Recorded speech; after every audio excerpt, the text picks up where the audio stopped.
Professor, how we feeling? Feel fantastic. What do we get into today? Today we taught some jiu-jitsu. So, Prof, we got belt promotions coming up in 2 weeks. Yep. What do belt promotions mean to you? Belt promotions, they're a way for us instructors and coaches to help kind of see the progress for the students, right? To show their progress to them. Like, listen, like we've achieved this level, we're here, now we're working towards this, right? So it's almost like a benchmark for them along the journey to black belt. You've been doing jiu-jitsu how long? I've been doing jiu-jitsu for 20-something years now, probably nearing 30 years probably. But yeah, quite some time now, a couple decades, that's for sure. What common misconceptions do people usually have about promotions once promotions start coming around? I think a misconception that some people may have is that belt promotions are sometimes based off purely on time, right? Like, hey, I've been here for this long, this is what I need. This long, this is what I need. Everyone has their different journey. Some people get it faster, some people get a little bit slower, but my job as an instructor, as a professor, along with the other coaches here, is to make sure that as we get ready for that next level, we're at that level. And I think that's what makes a great academy, is when that, we really progress the students correctly and accordingly. What are the most important qualities you're looking for when considering promoting somebody? Some of the most important qualities I'm looking for is someone who's just a good teammate, someone who can, help their teammates on and off the mats, help them, get better, right? Because in jiu-jitsu, we need training partners. We need partners to get better. I'm looking for someone who's dedicated to learning, right? Not someone who's just gonna come in and just stick to their A game and A game only. Someone who has an open mind, is willing to be well-rounded. Someone who's willing to train all different positions, gi or no gi, work their takedowns, work their sweeps, their defense, their offense, working everything basically, because my goal as a professor is to have the most well-rounded students as possible. You said something interesting there, just about being a good teammate. To you, what does it mean to be a good teammate, to be a good training partner? To me, being a good training partner is someone who's there when you need a roll, or you need someone just to drill, or you need someone just to bounce ideas off. You're like, hey, what do you think about this technique, or what do you think about this grip? And someone that you can just connect with on a personal level too, because jiu-jitsu does bring us close, and it opens up doors for new friendships. So I think a good teammate can help someone on the mats and also off the mats, and I think that's what a great teammate does. Awesome. Next question, can someone be technically skilled but still not ready for promotion on the next belt level?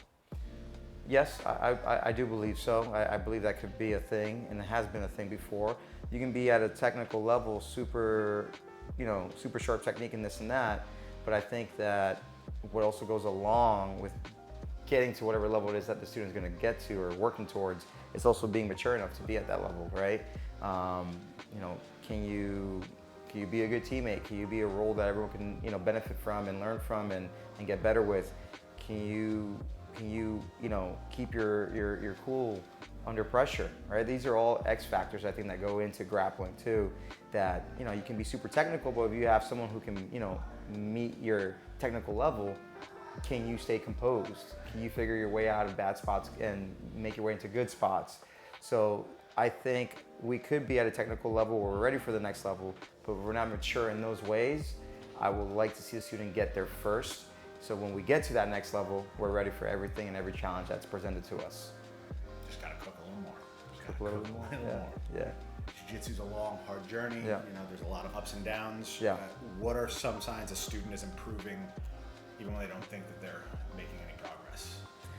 I think a telltale for me that a student's improving is their efficiency with their jiu-jitsu, right? It's being able to roll and being efficient with your jiu-jitsu where you're not gassed out after the first round, right? That's when I know someone's getting better with their technique.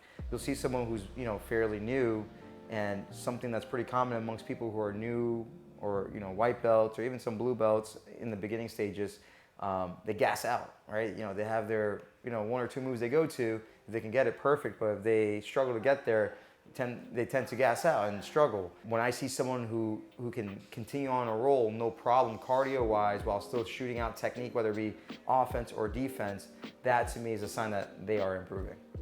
I'm sure it happens every day. If a student asks you, what should I focus on if I want to earn my next belt, what are you going to tell them? If they want to earn their next belt, the number one thing I'm going to say is be consistent. Stay on the mat, even on the good days or bad days. You got to show up the next day again. Or, when I say the next day, whatever is your schedule, right? Have that schedule, stay consistent to it.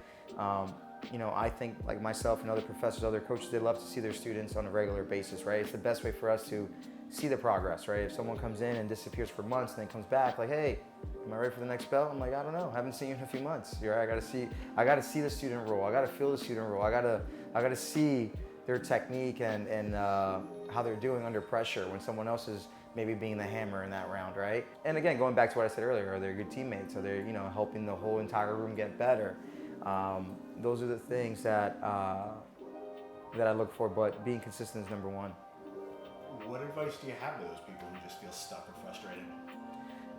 My piece of advice to you is give yourself some slack, right? If it was easy, everybody would do it, right? Like anything else, anything worthwhile is going to be difficult, right? If it wasn't difficult, there'd be, everybody and anybody walking around with a black belt, right? And that's what it makes jiu-jitsu the special art that it is. So give yourself a little bit of slack. It's meant to be tough, right? Like I said, if it was easy, everybody would do it. And make sure to remind yourself to make it fun and keep it fun. When you have fun with something, you tend to do better with it. And something I used to do when I was a blue, purple, brown belt, and even now as a black belt, I still do it. I would give myself tasks or goals like, hey, my goal this week is to hit 5 sweeps I've been working on, right? And if it gives you something to look forward to, something to work on. So when you set little goals for yourself, it gives you a roadmap on what to work on. And I think when you have that roadmap, it makes jiu-jitsu funner for you. Instead of just showing up and being like, hey, I'm just gonna do whatever. Or you have some things you wanna work on, little homework assignments, and you'll feel great about yourself too when you achieve those things, right? You're like, oh man, I've been really working on getting this submission or this sweep or this pass, and I hit it today. So that'll be my piece of advice. Keep it fun for yourselves by doing things like that, but also remember, it's supposed to be tough. It's supposed to be difficult. It's supposed to be a long journey, and that's what makes jiu-jitsu the special art that it is. Why do you think it takes so much longer to progress in jiu-jitsu versus other martial arts? I know karate black belts, yeah. Wrestled for a little while. Yeah. You've been around the block. Yeah. What is it about jiu-jitsu specifically that makes it harder to progress? Or it takes longer? What makes it longer to progress in jiu-jitsu is the hands-on approach that you need to have in order to progress, right? Again, going back to my point of being consistent. Being consistent is not easy, right? You're coming in, you're rolling with people, and you're gonna roll with some people who are gonna force you to tap sometimes, right? You gotta tap, you get choked, you get armbarred. That makes it tough. That makes it tough to progress. And what makes it tough is sometimes the mental side of the thing, of the mental battle that goes into it too. Like, oh man, I got beat up today. I don't want to come back. Then I'm gonna take a week off or 2 weeks off, right? And that's only gonna just hold your progress back. I think you gotta, work through those tough days, the bad days and the good days. You gotta work through them, but especially those tough days, you gotta work through them. And I think that's a difficult thing. It's not easy to do, and I think that's what makes the progress harder for jiu-jitsu because it's hands-on. You gotta come in, you gotta spar, you gotta drill, you gotta show your stuff on the mats, right? Where maybe other martial arts, I'm not too familiar with many others, but maybe you can get away with just attendance or doing katas. I don't know, right? But I think jiu-jitsu is super hands-on. Like you got to put the work in, you got to show up, and some days will be tough. What do students generally worry about that ultimately doesn't matter?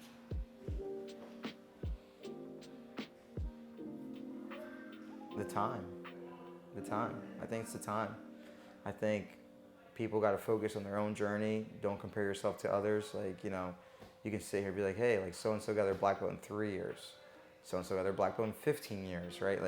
I think there's just, what's the saying? Comparison is the thief of joy or something like that, right? So to me, that's the number one thing that doesn't matter is time. I think people are always in a rush.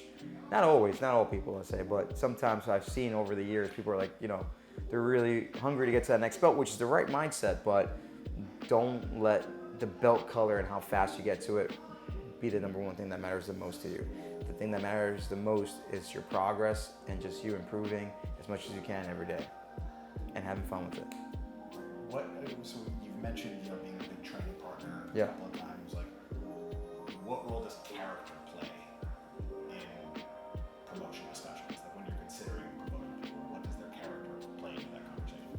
I mean, obviously, I always want to promote someone who's a good person, right? Like, if I feel there's someone who's not up to that standard, yeah, I always try to look for a good character. It kind of goes back to those things that I was saying earlier tonight, where I'm looking for if they're good teammates, if they help the room, and they make those friendships with people, and those are the things that's I think shows me that they have good character, right? But yeah, I think having good character goes a long way, and having a good character also helps your progression. I believe I wholeheartedly believe that. So yeah, I think it's pretty important. I'm gonna shift to a couple more really like promotion specific questions. Okay. What do you think of when considering promoting like a hobbyist versus our active competitors? We've got a range of people with different goals in the room. What goes through your head when you're thinking of like, all right, this person's a competitor versus this person's a hobbyist? My number one thing when promoting, versus someone who's a hobbyist, someone who's a competitor, is their understanding of jiu-jitsu. That doesn't change, right? Like, you can be the ultimate competitor, you can be the ultimate hobbyist, or, it doesn't matter to me. What does matter is that no matter where you are on either end, your understanding of jiu-jitsu has to be there. And to me, that's the number one thing. What are some things instructors notice that students don't realize they're noticing? That's a good question. How they approach learning and applying what they've learned from the instructor. Like, I like when I see a student look for the techniques that we worked on recently, right? Because that's the best way to get better. That's one of the best ways to improve is if your coach shows you a technique or teaches you a new idea or a new grip, whatever it may be. As a professor, I'm sure other coaches also will agree, we love to see the student looking for those techniques in sparring ASAP, right? As soon as they learn them. Because that shows me they're really open-minded and they're willing to learn and take those risks in training, right? Because in sparring stuff, right? But people tend to stick to things they know what they do best in sparring. So it's nice for us to see people opening up and trying new things and looking to expand their game. Have you ever promoted someone earlier than expected? Than I expected or than they expected? Than you expected? No. No? No. All right. What about vice versa? Have you ever held someone back who was technically there? Sure, yeah, of course, yeah. Like I said, we're looking for, more than just technique, right? We're looking for them to be, you can be the most technical person, right? You can have the nastiest armbar, but if I escape your armbar and you crumble, we need to make sure that you can keep your composure and get your guard back and set up a new attack or a different attack or get back to the armbar. That's just like a small example, but yeah, 100%. Thinking back to your own jiu-jitsu journey, you got your black belt in 5.5 years? 5 years? Faster, I think 4 years and change. Yeah.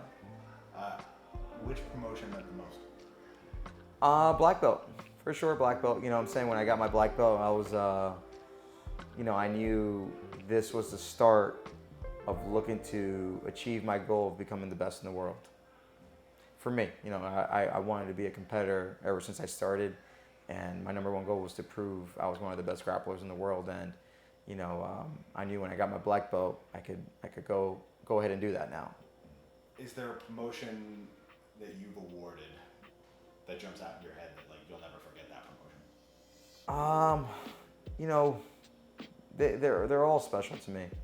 They're all special to me. Obviously, when I promote to black belt, those are ones that you never forget, obviously. But I also like promoting people from white belt to blue belt. I think that's really cool because going from white to blue is tough. It's real tough, right? Especially when you're a white belt and you're first starting off, it's gonna be it's a tough journey, and it's still tough all the way through the end, obviously. But in the beginning, when you don't really know much and you're in survival mode, I like to see people outlast that period and make it to blue belt.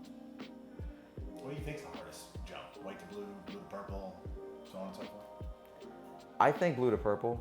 I think blue to purple is one of the hardest jumps. And, when you're going to purple belt, at least for me, that's when I like to see the student they're honing in on their game, what they do well, they understand their body and what works best, what techniques work best for them, and they're just exploring that and making it better and stronger, sharper, better, faster, everything, all the above, right? So I think that's the hardest jump. So that's blue to purple. What does it mean to jump from like white to a blue belt? You survived. You survived. What about purple to brown belt? Your game is your game now.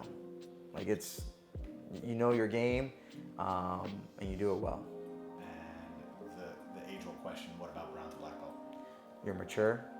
You know your game. You're well-rounded, and you can. When I say mature, you can roll exhausted, not exhausted, and still have your technique be efficient and be the first thing that is presented, and not just explosiveness or strength or this or that. Your technique is number one. What surprised you most about the path to black belt overall? I know we're going backward. What surprised me the most was how many people quit along the way. It's a long journey. It's a tough journey, kind of going back to what I was saying earlier.